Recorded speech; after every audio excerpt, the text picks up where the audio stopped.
हरे कृष्णा। सभी वैष्णव भक्तों के चरणों में दंडवत प्रणाम।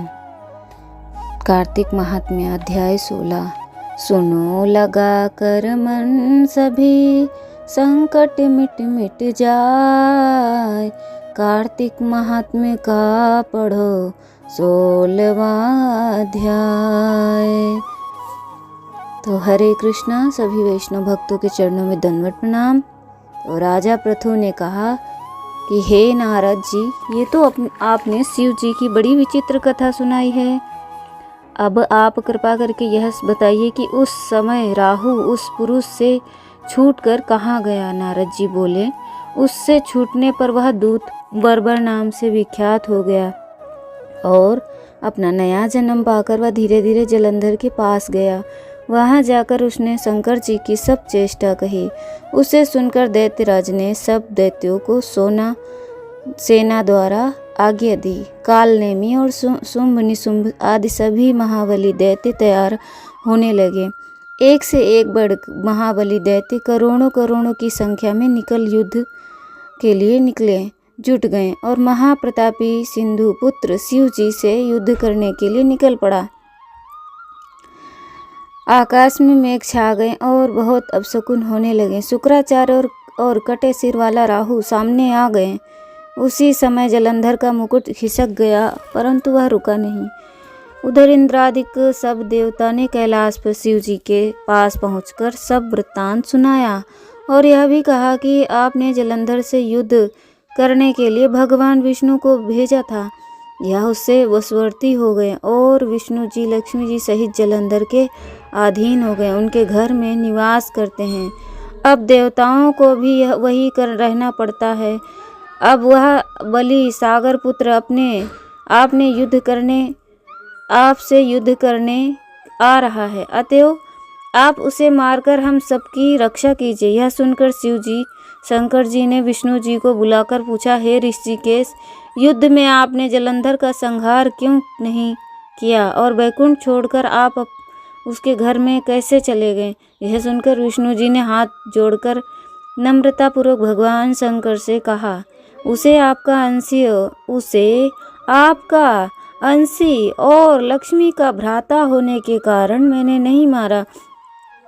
तब यहाँ पर ये हम समझ सकते हैं कि जलंधर को विष्णु भगवान ने क्यों नहीं मारा।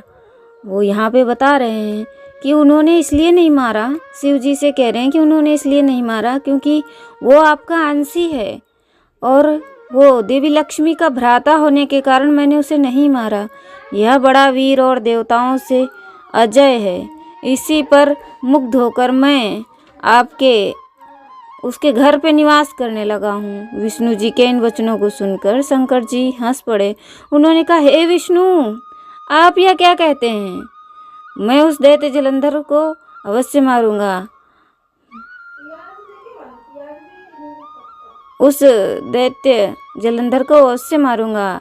अब आप सभी देवता जलंधर को मेरे द्वारा ही मारा गया जान अपने स्थान को जाइए। जब शंकर जी ने ऐसा कहा तो सब देवता संदेह रहित होकर अपने अपने स्थान को चले गए। इसी समय पराक्रमी जलंधर अपनी विशाल सेना के साथ पर्वत के समीप कैलाश को घेर लिया और वो घोर संघनाद करने लगा। दैत्यों के नाद और कोलाहल को सुनकर शिव जी ने नंदी आदि गणों को उससे युद्ध करने की आज्ञा प्रदान कर कैलाश के समय भीषण युद्ध होने लगा। दैत्य अनेकों प्रकार के अस्त्र शस्त्र बरसाने लगे। भेरी, मृदंग, शंख और वीरों तथा हाथी, घोड़ों और रथों के शब्दों से शाब्दित हो पृथ्वी कांपने लगी। युद्ध में कटकर मरे हुए हाथी, घोड़े और पैदलों का पहाड़ लग गया। रक्त मांस का कीचड़ उत्पन्न हो गया। दैत्यों के आचार्य शुक्र जी अपनी मृत संजीवनी विद्या से सब दैत्यों को जिलाने लगे। यह देखकर शिव जी के गण व्याकुल हो गए और उनके पास जाकर सारा वृत्तांत सुनाया। उसे सुनकर भगवान रुद्र के क्रोध की सीमा न रही। फिर तो उस समय उनके मुख से एक बड़ी भयंकर कृत्या प्रकट उत्पन्न हुई, जिसकी दोनों जंघाएं ताल वृक्ष के समान थीं। वह युद्ध भूमि में जाकर असुरों का चवरण करने लग गई। फिर वह शुक्राचार्य के समीप पहुंचे और शीघ्र ही अपनी योनि में गुप्त कर लिया, स्वयं भी अंतर्धान हो गई। शुक्राचार्य के गुप्त हो जाने से दैत्यों का मुख मलिन पड़ गया और वे युद्ध भूमि को छोड़ भागे। इस पर शुंभ निशुंभ और काल नेमि आदि सेनापतियों ने अपने भागते हुए वीरों को रोका।